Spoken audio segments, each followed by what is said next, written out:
ఆశీర్వాదము దేవుడు పేరు మార్చుటలో లేక నూతన పేరు ఇచ్చుటలో అతనికి కలిపాడు. 8వ ఆశీర్వాదం యొక్క విశిష్టత ఏమంటే, ఆశీర్వదించబడిన వారు ఇంకా ఆశీర్వదించబడతారు. ఎవరి ద్వారా? తిరిగి ఆయన ప్రత్యక్షమయ్యుట ద్వారా.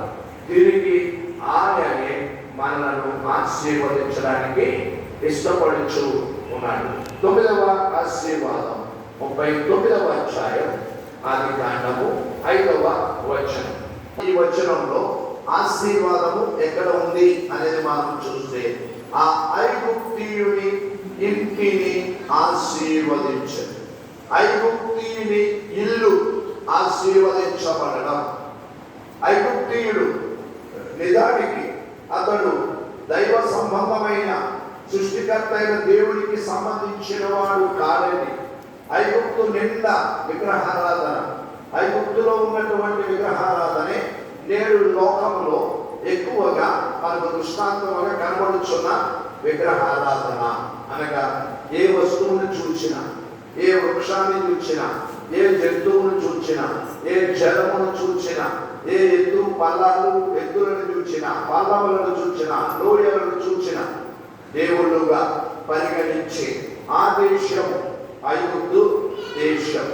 అలాగే భయంకరమైన మోసపూరితమైనటువంటి యహలోకపరమైన మనుష్యులను నాశనం చేసి రకరకాలైనటువంటి చెల్లంకితనము ఇంకా వేరు వేరు విషయములు కూడా ఐగుప్తు మాంత్రిక విద్య అని పేరు. ఇవన్నీ కూడా దానికి సంబంధించినవి. అప్పటి నుండి పుస్తకాలు వ్రాయబడుతూ నేటికి కూడా అలాంటి విద్యలు కొనసాగింపబడుతూనే ఉన్నాయి. ఇలాంటి ఐగుప్తీయుని ఇంటిని దేవుడు ఆశీర్వదించడం ఆశ్చర్యంగానే ఉంది. అయినా ఆ ఐగుప్తీయుని ఇంటిలోనికి దేవుడు ఎవరు తీసుకొని వెళ్ళాడు? యోసేపును తీసుకొని వెళ్ళాడు. యోసేపు ఒక బానిసగా ఆ ఇంటిలోనికి కొనుక్కొనబడ్డాడు. యోసేపును అమ్మివేయగా, వర్తకులు అమ్మివేయగా వాళ్ళు కొనుక్కోవడం జరిగింది. తీసుకొని వచ్చిన ఆ యోసేపు అక్కడ పని చేస్తా ఉన్నాడు.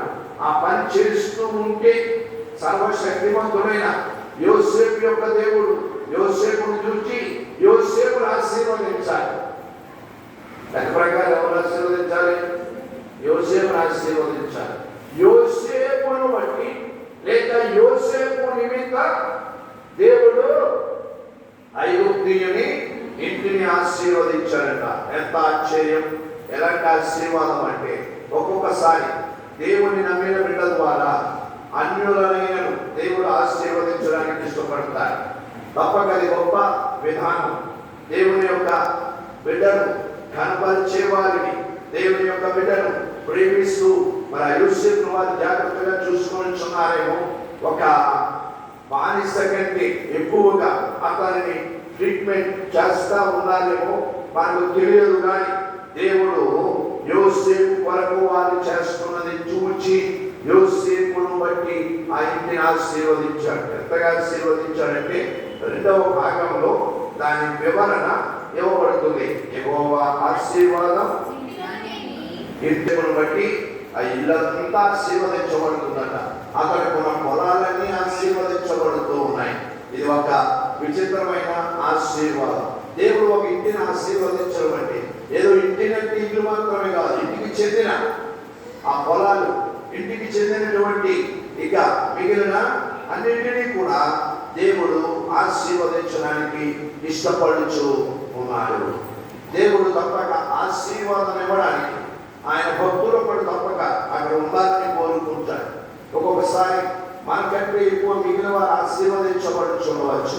ఈ విధంగా దేవుడు ఎరిగిన క్రైస్తవుడిగా సాగుతున్నా నీకు ఆశీర్వాదం తక్కువగా ఉన్నా నీకు ఆ బాధలు పెట్టుకోవద్దు. దేవుడు వారిని ఆశీర్వదిస్తున్నాడు. తప్పక దేవుడు నిన్ను కూడా ఆశీర్వదిస్తాడు. ఒక అన్యుడిని కూడా దేవుడు ఆశీర్వదిస్తాడు. అందుకే దినాలు చాలా మంది అన్యుడిని చూస్తాం. వారు ఎంతగానో ఆశీర్వదించబడుచుకుంటారు. తప్పక దేవుని యొక్క ఆశీర్వాదం వారికి ఉన్నది.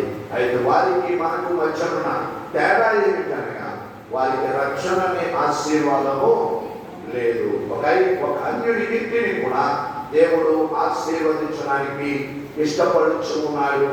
ఆయన ఆశీర్వదిస్తూనే ఉన్నాడు. ఆదికాండంలో 10వ